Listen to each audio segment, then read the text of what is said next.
I want to thank James for this very rich panoply that he has given us, which, I mean, the paper is highly textured, but some themes stand out. One is the theme of the dandy in the streets, which is an ambiguous figure and seems to encompass both Mitch and James. The theme of marking history, memory, and territory through naming practices in urban areas, and there's an implicit theme, which a sub-theme to that consideration, which James doesn't tease out, which is powerful, which is empire.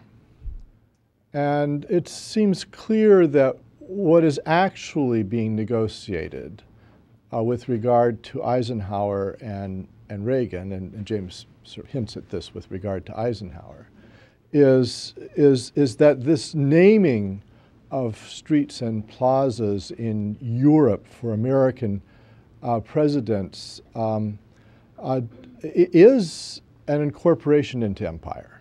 And the reason for which it can't happen in Berlin, or especially in East Berlin, is the resistance to empire of the German left, and the German left including the Greens.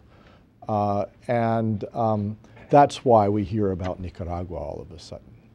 And this is part of the issue of the deterritorialization of area studies, because if you studied Germany, then you'd be interested in how people are positioning themselves with regard primarily to the German past. And a remark about Reagan's role in Nicaragua would seem to be coming from left field. But if you're studying empire, and especially postmodern empire of the sort we now see, which is discontinuous and complex and layered, then the reaction, the point of James's paper about naming and the resistance to naming becomes much clearer. And likewise, Shazia's points about solidarity of these protest movements across geographical boundaries also becomes more understandable, because what's being resisted is imperial practices combined with neoliberalism. And the two work together, of course. What the American postmodern empire has been about in the past 15 years has been deregulation, attacks on unions, attacks on all structures which impede the rapid and free and computerized movement of international capital.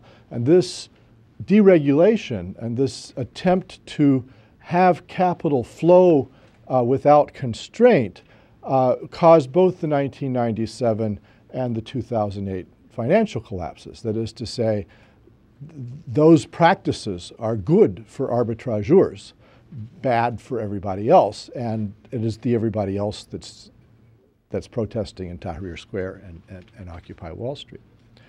I think those three themes stand out: the dandy, the naming practices, and resistance. Let me just now, can I have some help in opening that file that has the photographs? I'm sorry.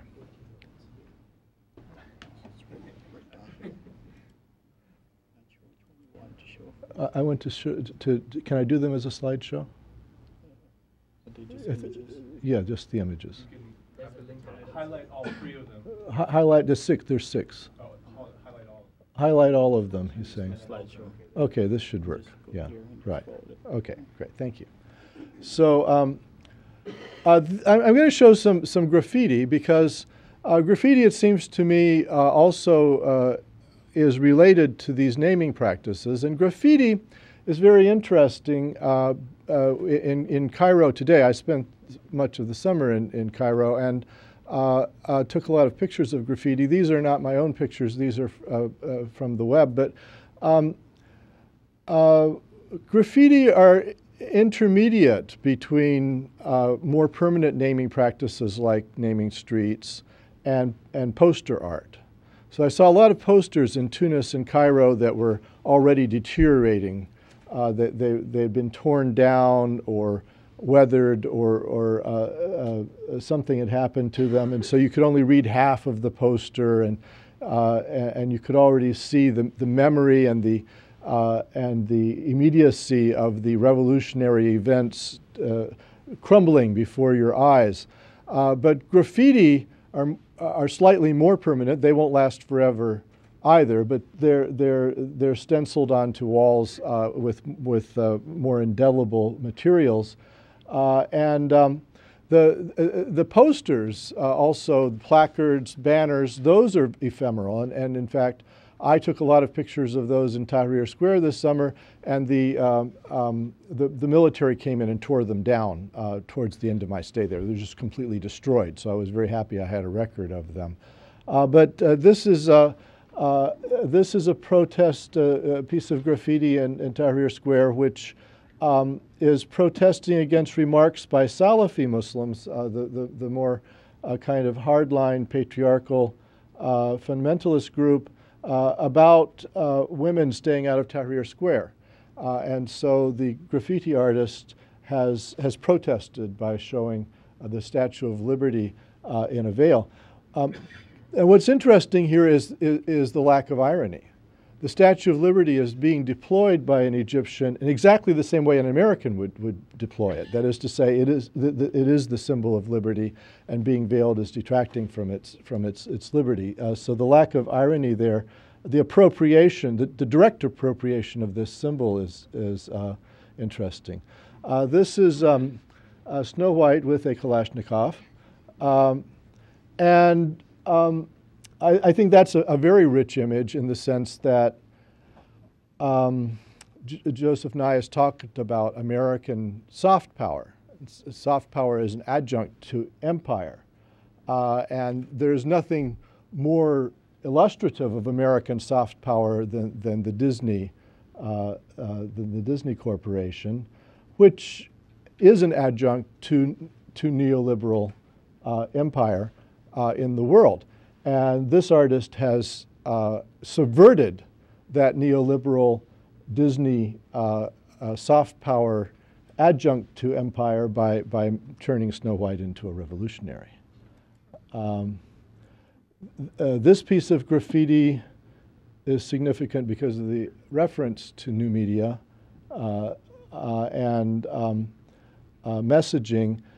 And I have to say that I think that the new media trope about these Arab Spring revolutions is very much located in middle-class America, and our journalistic establishment is fascinated with Facebook and those sorts of things.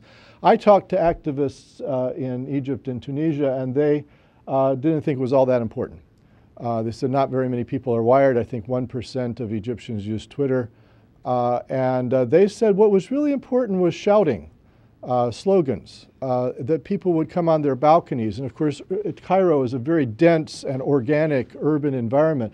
People would shout from balcony to balcony the slogans of the revolution. They call them hatafat in Arabic. So they said that's what was important. It was an oral, O-R-A-L and A-U-R-A-L phenomenon that the internet was a minor subset of that communication that was going on among these millions of Egyptians. And here, just to reinforce Shazia's point, is a moment in the Occupy Wall Street movement at Zuccotti Park where visiting Egyptians actually came and showed up and showed their support, who had been in Tahrir Square. So just to make the point of the discontinuous character of these protests. And this is, very much like Snow White with the Kalashnikov. It is a deployment of Kentucky Fried Chicken logo for political purposes.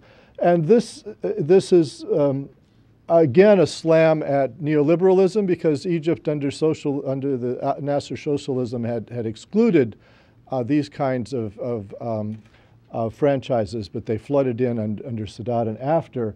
But what that says is no to Mubarak, the American agent. The reference here is probably, I don't have a date for the poster, but the reference is probably to the Al-Ahram headline. Sort of early on in the Egyptian protests, the state official newspaper that supported the regime said that people were only coming to Tahrir Square to get Kentucky Fried Chicken. Because there was a famous Kentucky Fried Chicken franchise there on the square, which serviced tourists and kind of upper middle class Egyptians who could afford it. Fast food in Cairo is for the upper classes. And so it's probably a reversal of that silly charge. And I think that was really the moment that the Mubarak regime jumped the shark. After that, nobody could take it seriously. So this poster, I think, is historic. My point about the graffiti is that these are marking out urban space, both with regard to historical memory, but with regard especially to the configuration of a neoliberal empire. Thank you.